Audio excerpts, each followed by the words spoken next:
గురు ఇప్పుడున్న ప్రభుత్వం కంటే పాత ప్రభుత్వం బెటర్ అనిపిస్తుంది నా ఉద్దేశం ప్రకారం. అది మీకు అంటే ఇప్పుడు జనం మాట్లాడే దాన్ని బట్టి కూడా మీకు ఒక ఐడియా ఉండి ఉంటుంది. ఇప్పుడు సీఎం గారు మొన్న మాట్లాడుతూ మన రాష్ట్రం బీహార్ కంటే బాగా దిగజారిపోయింది, పథకాలు అమలు చేయడానికి కొంచెం టైం పడుతుంది, ప్రజలు అర్థం చేసుకోవాలంటారు.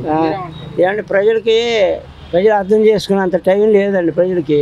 ఇప్పుడు పాత ప్రభుత్వం పథకాలు అవి అమలు చేసింది, వీళ్ళు అనుకున్న వీళ్ళు సూపర్ 6 అన్నారు కదా, ఆ పథకాలు అవి అమలు చేసి కంటిన్యూగా వెళ్తే జనాలకి ఆయన కంటే వీళ్ళు పర్వాలేదు అనుకుంటారు.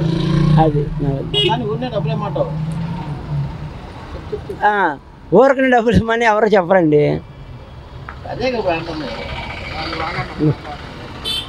ఇప్పుడు మరి జగన్మోహన్ రెడ్డి పథకాలు ఇచ్చాడు, ఇవ్వలేకపోతున్నాం, కొంచెం అర్థం చేసుకోండి, డబ్బులు ఉంటే పాటికి చేసే వాళ్ళం పథకాలు. మరి డబ్బులు ఇవ్వలేనప్పుడు మరి డబ్బులు ఇస్తామని మీరు ఈ పథకాలను అమలు చేస్తామని జనాలకు మాట ఎత్తేందుకు జనం మన ప్రజలు అనేవాళ్ళు ఏమండి ఆశ, ప్రజలకి ఆశ అండి. ఏదో ఆడేదో ఇస్తాడు ఈడేదో ఇస్తామని ఆశతోనే మనం ఓట్లు వేసాము.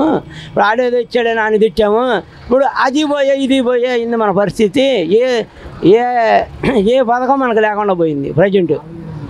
ఇప్పుడు ఖజానా పుంజుకోగానే పిల్లలకి అమ్మఒడి తల్లికి వందనం కానివ్వండి, రైతులకి 20,000 వేస్తా ఉన్నాము, అయ్యే ఇస్తాము, అర్థం చేసుకోవాలి కొంచెం అన్నమాట.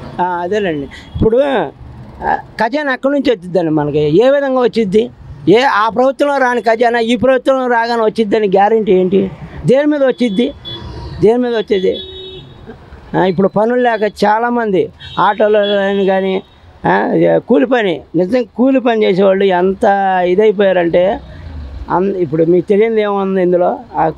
ప్రజలకి అసలు పనులు లేవండి. ముందు మనం ₹1 ఖర్చు పెట్టుకోవాలన్నా పని చేస్తే 4 రోజులు పని చేస్తే 5 రోజులు. ఇదివరకు ఆ పాత ప్రభుత్వం ఉన్నప్పుడు కనీసం 3 రోజులన్నా 4 రోజులన్నా చేసేవాడు, ఒకరోజు కూడా లేదు. అది పరిస్థితి అలా అయిపోయింది. దానివల్ల అప్పులు తెచ్చుకోవడం, ఈ రోజువారీ వాళ్ళ వారం సీటు వాళ్ళని ఇలా బతికిత్తమే సరిపోతుంది మన బతుకంతా. ఇది మాత్రం పక్కా నిజం అండి. ఇది మనకి కేంద్రం మనకి నిధులు ఇచ్చింది అమరావతికి, స్టీల్ ప్లాంట్కి, ఆ నిధులను మన పథకాలకి మళ్లించలేమని చెప్పేసి అంటున్నారు. ఈ పథకం ఈ నిధులు ఏమండి అక్కడ సామాన్య ప్రజల గురించి అయితే మనం చెప్పగలుగుతాం, కానీ ఆ నిధులు అవి అమ్ముకుని అంటే మనం ఎవరికి చెప్పలేరు సార్. ఇప్పుడు వైఎస్ఆర్ కాంగ్రెస్ పార్టీకి ఎంపీ విజయసాయి రెడ్డి రాజీనామా చేశారు. మరి వైఎస్ఆర్ కాంగ్రెస్ పార్టీ భవిష్యత్తు ఎలా ఉండబోతుందంటారు రాబోయే రోజుల్లో? అవి పర్సనల్ విషయం కదండి. ఇప్పుడు అవన్నీ పర్సనల్ విషయం. ఇప్పుడు ఒక వ్యక్తి రాజీనామా చేయొచ్చు, అదే వ్యక్తి మళ్ళీ రేపొద్దున ఈ పార్టీలో జాయిన్ అవుతాం.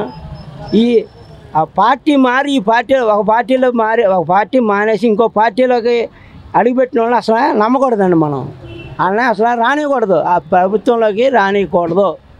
వీళ్ళు రానియటం వల్లే ఈ ప్రభుత్వాలన్నీ ఇలా తయారైపోయినాయి. వైఎస్ఆర్ కాంగ్రెస్ పార్టీకి సంబంధించిన నాయకులు కానివ్వండి, వాళ్ళకి సంబంధించిన కార్యకర్తలు కూడా అంటున్నారు పార్టీ కష్టకాలంలో ఉన్నప్పుడు ఇలా రాజీనామాలు చేసి వెళ్ళటం కరెక్ట్ కాదంటున్నారు. మీరేమంటారు?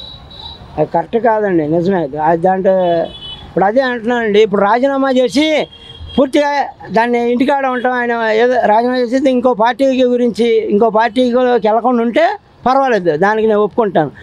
అదే ఇక్కడ రాజీనామా చేసి ఆ పార్టీలోకి వెళ్ళాడంటే అంత ఇది వేరేది ఏం లేదు. ఇక వాళ్ళు కూడా జాయిన్ చేసుకోకూడదండి, వేరే పార్టీ నుంచి వచ్చే వాళ్ళని జాయిన్ చేసుకోకూడదు. ఇది మాత్రం పక్కా. అది దానివల్లే రాజకీయం అనేది పాడైపోతుంది. జగన్మోహన్ రెడ్డి ఏమో నేను ప్రజల్లోకి వస్తాను, ప్రజల తరఫున పోరాడతాను అంటున్నారు. వరుస పెట్టేమో ఎమ్మెల్యేలు ఎంపీలు ఏమో పార్టీకి రాజీనామాలు చేసుకుంటూ పోతున్నారు. ఇప్పుడు మరి జగన్మోహన్ రెడ్డి ప్రజల్లోకి రావడం వల్ల ఎలా ఉండబోతుంది? జగన్మోహన్ రెడ్డి ఏమండి అంతకుముందు ఎమ్మెల్యేలు ఎంపీలు లేరు ఆయన పాదయాత్ర చేసినప్పుడు. ఇవాళ కొత్తగా ఉంటే ఏంటి, ఉండకపోతే ఏంటండి. ఆయన వస్తాడు, వచ్చినప్పుడు నీ సమస్య చెప్తావు, ఆయన కుదిరితే ఈసారి ఆయన ప్రభుత్వం వచ్చినప్పుడు దాన్ని అమలు చేయడానికి ప్రయత్నిస్తాడు, అంతే. ఇప్పుడు ఆల్రెడీ అందరికీ తెలుసు ఆయన ఎలా చేశాడు ఏంటనేది అందరికీ తెలుసు. అది వైఎస్ఆర్ కాంగ్రెస్ పార్టీ సంబంధించి జగన్మోహన్ రెడ్డి కానివ్వండి వాళ్ళు కూడా అన్నమాట, ఆ ప్రభుత్వం అధికారంలోకి వస్తే ఈ పాటికి పిల్లలకు తల్లికి వందనం కానివ్వండి, చేయూత డబ్బులు కానివ్వండి ఇచ్చేవాళ్ళు అంటున్నారు. అవునండి, ఎందుకంటే పాత ప్రభుత్వం అంటే వాళ్ళు వైఎస్ జగన్ వాళ్ళే కాబట్టి వాళ్ళు ఇచ్చారు కాబట్టి అంటున్నారు. కంటిన్యూ అవుద్ది. ఇప్పుడు వాళ్ళు లేరు కాబట్టి ఇప్పుడు వాళ్ళు ఏదైతే ఇచ్చారో నువ్వు కూడా అమలు చేస్తే నీ ప్రభుత్వం మంచిది అంటాం కదా. నేనే అంటాను, వేరే వాళ్ళు ఎందుకు, నేను అంటా కదండి. బాగుంది మా ప్రభుత్వం, బాగుంది ప్రజెంట్ ప్రభుత్వం బాగుంది అంటాం. దానికి ఏమంటే పిల్లలకి, చదువుకునే పిల్లలకి డబ్బులు ఇచ్చారండి. అదేమన్నా పేరెంట్స్ తల్లిదండ్రులు వాడుకుంటే అనుకోవాలి. అవి డైరెక్ట్గా వాళ్ళకి కట్టినయే కదా. మనం ఏమన్నా వాడుకొని పాడు చేస్తే అనుకోవచ్చు.